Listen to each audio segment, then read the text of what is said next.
Assalamualaikum warahmatullahi wabarakatuh. Apa kabar anak-anak? Semoga hari ini kita semua selalu dalam keadaan sehat walafiat. Amin amin ya rabbal alamin.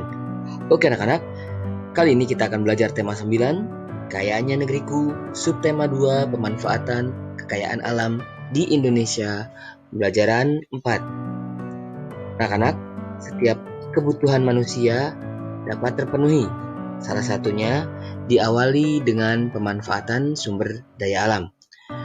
Anak-anak, sumber daya alam di Indonesia yang menyangkut kepentingan orang banyak dikelola oleh negara dan dipergunakan sebesar-besarnya untuk kemakmuran rakyat. Misalnya, minyak bumi, batu bara, gas, dan air. Oleh karena itu, setiap orang memiliki hak yang sama untuk memanfaatkan dan menikmatinya.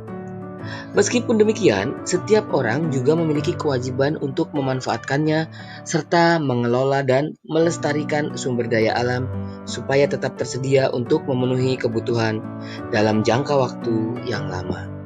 Nah, anak-anak, berikut ini kewajiban kita terhadap sumber daya alam.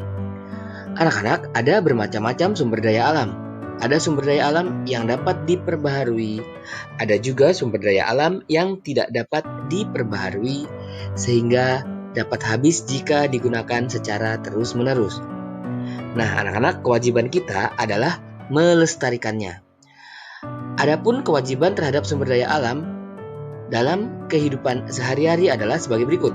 Yang pertama, mengurangi kegiatan yang banyak menghabiskan sumber daya alam. Lalu pemanfaatan teknologi dan peralatan yang ramah lingkungan. Menjaga dan melestarikan alam untuk menjaga ketersediaan sumber daya alam. Kemudian melakukan reboisasi atau penghijauan untuk menjaga ketersediaan sumber daya alam, terutama air.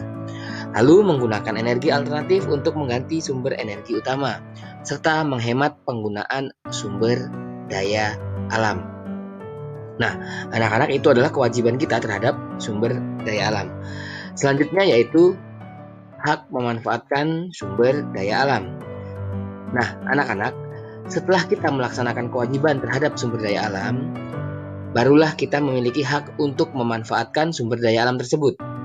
Sumber daya alam dapat dimanfaatkan secara langsung maupun tidak langsung. Contoh pemanfaatan secara langsung adalah hasil pertanian dan perkebunan yang dapat langsung dikonsumsi oleh masyarakat. Nah, adapun pemanfaatan tidak langsung artinya hasil dari sumber daya alam tersebut harus diolah terlebih dahulu supaya dapat dimanfaatkan untuk kepentingan masyarakat. Contohnya yaitu minyak bumi. Minyak bumi ini perlu diolah terlebih dahulu supaya dapat digunakan untuk bahan bakar. Anak-anak, di Indonesia banyak terdapat sumber daya alam yang dapat dimanfaatkan sebagai sumber energi seperti minyak bumi, batu bara, dan gas alam. Oke anak-anak, kalian bisa baca dan simak bacaan berikut ini. Manfaat minyak bumi untuk kehidupan manusia. Minyak bumi merupakan salah satu sumber mineral yang sangat dibutuhkan manusia.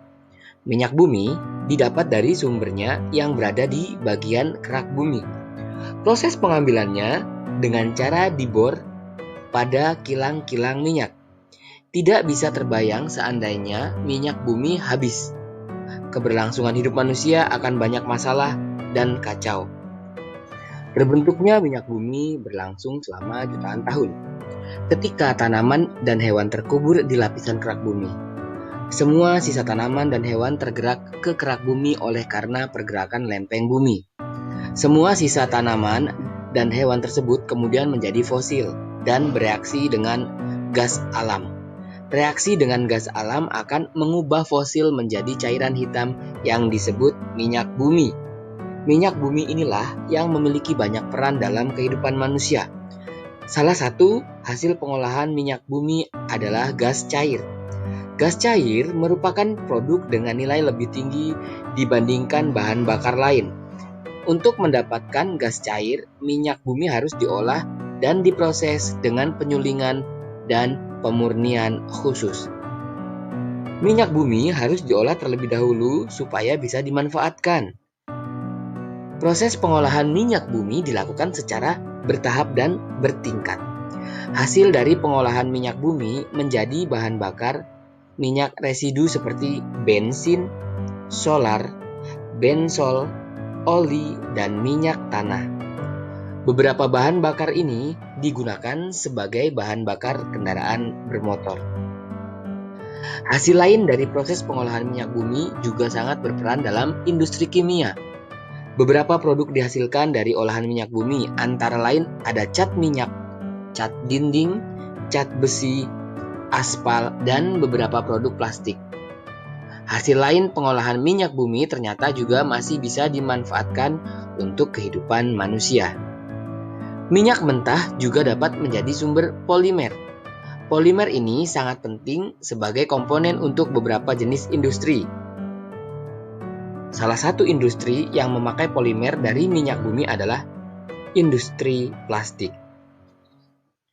Jika kalian pergi ke dapur, ternyata banyak juga peralatan yang memanfaatkan minyak bumi.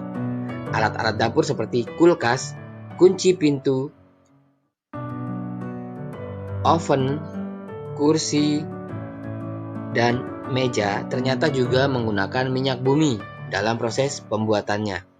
Minyak bumi digunakan sebagai sumber panas maupun produk sampingan yang digunakan untuk mengolah aluminium, besi, ataupun baja.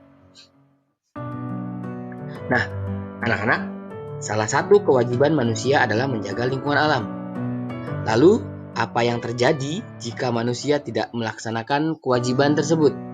Oke anak-anak, kalian cari tahu jawaban dari pertanyaan tersebut dengan bertanya kepada narasumber di sekitar kalian. Kalian dapat bertanya kepada orang tua kalian, saudara, kakak, adik, dan keluarga yang ada di sekitar rumah kalian. Nah, anak-anak, sebelum kalian membuat laporan dari pertanyaan tersebut, kalian belajar dulu membuat laporan hasil wawancara berikut ini. Nah, anak-anak, sebelum melakukan wawancara, sebaiknya kita menyusun pertanyaan terlebih dahulu. Tujuannya supaya wawancara dapat terarah dan teratur. Hal yang perlu kita perhatikan dalam menyusun pertanyaan yaitu menggunakan kalimat efektif, singkat, padat, dan jelas. Lalu menyusun pertanyaan yang sesuai dengan informasi yang hendak kita ketahui. Pertanyaan tidak boleh menimbulkan salah penafsiran atau bermakna ganda. Hindari pertanyaan yang keluar dari fokus masalah yang akan digali. Memahami maksud awal kalimat tanya yang digunakan. Misalnya kata siapa digunakan untuk menanyakan sebuah nama, kata apa digunakan untuk memancing narasumber menyampaikan deskripsi, lalu kata kapan digunakan untuk menanyakan waktu peristiwa, kata di mana digunakan untuk menanyakan tempat kejadian, kata mengapa digunakan untuk penjelasan lebih lanjut, dan kata bagaimana digunakan untuk menanyakan pendapat narasumber terhadap suatu masalah. Nah, anak-anak, setelah selesai melakukan wawancara, kamu dapat menulis hasil wawancara dalam bentuk laporan. Laporan wawancara dapat berisi nama penanya atau pewawancara, lalu nama narasumber, kemudian pertanyaan yang diajukan, hasil wawancara berupa jawaban dari narasumber, dan kesimpulan. Ketika menulis hasil wawancara, sebaiknya kata-kata yang diucapkan oleh narasumber kalian tulis apa adanya. Oke anak-anak, sekarang kalian buat laporan hasil wawancara seperti berikut ini. Ada nama kalian, lalu pertanyaan yang diajukan, kemudian nama narasumber dan jawaban dari narasumber. Oke anak-anak, sampai di sini materi kita. Sampai jumpa lagi pada materi berikutnya. Wassalamualaikum warahmatullahi wabarakatuh.